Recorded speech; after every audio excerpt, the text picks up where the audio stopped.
नमस्कार, आप देख रहे हैं ग्रेटर जम्मू और मैं हूं आपके साथ नीतू सिंह। विधानसभा चुनाव का इस समय जम्मू कश्मीर में दौर चल रहा है और बीजेपी के द्वारा लगातार जो है पत्रकार वार्ताएं की जा रही हैं। आज की पत्रकार वार्ता को संबोधित किया है लेफ्टिनेंट जनरल राकेश शर्मा जी ने। आइए जानते हैं क्या कुछ कहा है उन्होंने इस पत्रकार वार्ता में। इससे कि पहले मैं प्रेस वार्ता शुरू करूं, आज का दिन एक बहुत ही बड़ा और महान दिवस है जम्मू कश्मीर वासियों के लिए। आज हमारे महाराजा हरि सिंह जी का जन्म दिवस है। इस जन्म दिवस के ऊपर में मैं समस्त जम्मू कश्मीर वासियों, हमारे भारतीय जनता पार्टी की तरफ से और समस्त सैनिकों की तरफ से उनको बहुत बहुत शत शत प्रणाम करता हूं। अभी आज की जो प्रेस वार्ता है वो एक्स सर्विसमैन यानी कि गौरव सेनानियों के ऊपर है। सर्वप्रथम मैं हमारी जितनी भी वीर नारी वीर माताएं हैं, मैं उनको उनके बलिदानों के कारण शत शत प्रणाम करता हूं और साथ में हमारे जितने भी जो फौजी हैं, एक्स सर्विसमैन हैं, उनको सलाम करता हूं। जैसा कि आप जानते हैं कि एक फौजी राष्ट्रवाद, देशभक्ति और भाईचारे की मिसाल होता है। वो आर्मी सिर्फ एक रोजगार के लिए नहीं ज्वाइन करता, वो एक कमिटमेंट, वो एक देशभक्ति के कारण ज्वाइन करता है ताकि समय आने के ऊपर में वो देश के ऊपर में प्राणों की आहुति भी दे सके। वो अपना पूरा जीवन जो त्याग देता है, वो अपने परिवार को त्याग देता है, वो अपनी जवानी त्याग देता है और अकेला पहाड़ियों में, जंगलों में, रेगिस्तानों में वो नौकरी करता रहता है। वो बर्फीली पहाड़ियों के ऊपर में, जैसा कि आप जानते हैं, -30 डिग्री तापमान और तपते रेगिस्तान में जहां 50 डिग्री सेल्सियस का टेम्परेचर होता है, वहां पर अपने देश की सुरक्षा के लिए अपनी नौकरी करता है ताकि वो जो हमारे देशवासी हैं वो सुरक्षित रह सकें और चैन की नींद अपने घरों में सो सकें। उसकी जो दिवाली होती है वो गोलियों से होती है और उसकी होली खून से होती है। वो रोज सुबह उठता है तो वो तिरंगे को सलाम करता है और उसे पता नहीं होता कई बार तो उसी तिरंगे में वो लिपट कर घर में वापस आता है। परिवार के परिवार उजड़ जाते हैं, विधवाएं हो जाती हैं, वीर नारियां हो जाती हैं। उसके परिवारों से दूरी और हमेशा जान को हथेली पर लिए जाने वाला ये जो एक आर्मी में है, ये प्रोफेशन किसी और प्रोफेशन के साथ में हम जोड़ के नहीं दे सकते। इसका कोई सानी नहीं है क्योंकि इसका कोई भी जो है हम लोग नहीं दे सकते उनको वापस।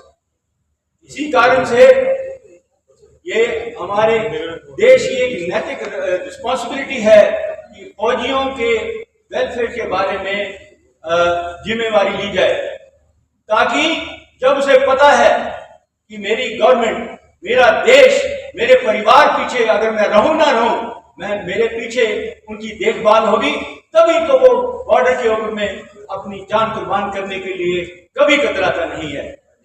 जैसा कि आप जानते हैं कि अब्राहम लिंकन प्रेसिडेंट जो अमेरिका थे, उन्होंने कहा था कि a nation that does not honor its heroes will not long endure। यानी कि जो देश अपने हीरोज को, फौजियों को उनकी देखभाल नहीं करता है वो ज्यादा देर तक चलेगा नहीं, क्योंकि उसकी सुरक्षा बिगड़ जाएगी। सुरक्षा बिगड़ गई तो उसकी जो व्यवस्था बिगड़ जाएगी। इसीलिए मैं ये कहता हूं कि हमारे फौजियों को आप उनके प्रोफेशन को किसी बाकियों के साथ में तुलना ना कीजिए।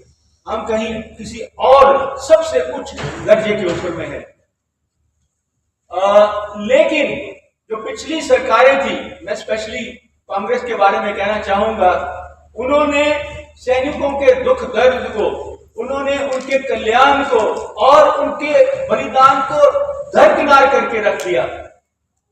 आपने देखा होगा कि आजादी के बाद में हमारे फौजियों ने सैकड़ों कुर्बानियां देकर देश की सुरक्षा की है, लेकिन जो पिछली सरकारें थी उन्होंने हमारा इसका ध्यान नहीं दिया, हमारी कुर्बानियों के ऊपर ध्यान नहीं दिया और हमारे हाथ बंधे हाथ कर दिए। बलिदान जो दिए, जो हमारी क्षति हुई, उसका हमको जवाब नहीं देने दिया। मैं आपको बताना चाहूंगा 47-48 में, जैसे कि आप जानते हैं कि आधी रियासत जम्मू कश्मीर की जो पाकिस्तान को दे दी, किसने दी? कांग्रेस ने दी। 1965 में हमने शहीदियां देके हमने हाजीपीर जीता, किसने वापस किया? कांग्रेस ने किया। 1971 के बीच में हमने जब लाहौर पहुंच चुके हुए थे, सियालकोट पे कब्जा करने वाले थे, किसने रोक दिया? कांग्रेस ने दिया। 93,000 जो हमने प्रिजनर ऑफ वॉर पाकिस्तान के पकड़े थे, उनको हमने आसानी से वापस दे दिया, लेकिन जो अपने 53 जो हमारे प्रिजनर ऑफ वॉर थे, उनको सड़ने के लिए पाकिस्तान की जेलों में छोड़ दिया। किसने किया? कांग्रेस ने किया। हमने पीओके का मसला उस टाइम पे सुलझा सकते थे, लेकिन नहीं किया। 26 और वहां, और उसके बाद में आप देखिए, हमको 1971 की इतनी कुर्बानियों के बाद में, इतनी बड़ी जीत के बाद में जो कि हिस्ट्री बन गई है, तो हमको क्या तोहफा दिया? फौजियों की जो पेंशन है वो 70% से 50% कर दी गई। ये किसने किया? कांग्रेस ने किया। तो इसीलिए मैं ये कहता हूं कि 26/11 के बाद में आपने देखा जो मुंबई अटैक हुआ था, उसके बीच में नो एक्शन और कसाब को बैठ के जेल में आपने बिरयानी खिलाई। आपने 2001 के बीच में जम्मू की लेजिस्लेटिव असेंबली के ऊपर अटैक हुआ, हमारी पार्लियामेंट जो हमारा टेम्पल ऑफ डेमोक्रेसी है उसके ऊपर अटैक हुआ।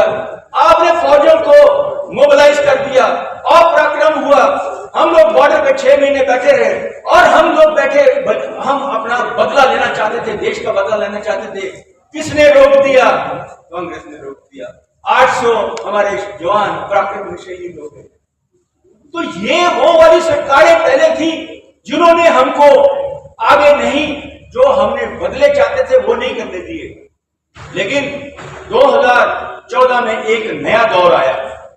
मोदी जी की गवर्नमेंट ने सैनिकों के प्रति एक सम्मान लाया और मोदी जी ने ये एक स्लोगन दिया, सैनिक कल्याण मोदी जी की जान। मैं दोबारा से कहता हूं, सैनिक कल्याण मोदी जी की जान। और उन्होंने बंधे हाथ हमारे जो थे वो खोल दिए। बीजेपी सरकार द्वारा जिस तरह से पूर्व सैनिक और आने वाले नए सैनिकों के लिए जो कार्य किए हैं, उनके बारे में आज डिटेल के बारे में चर्चा की लेफ्टिनेंट जनरल राकेश शर्मा ने, जो आपने भी सुनी है। आपकी इस चर्चा के बारे में क्या कुछ राय है? कमेंट सेक्शन में अपनी राय जरूर बताइएगा। तब तक के लिए मुझे दीजिए इजाजत। कैमरामैन अजय साडू के साथ मैं नीतू सिंह, ग्रेटर जम्मू के लिए। धन्यवाद।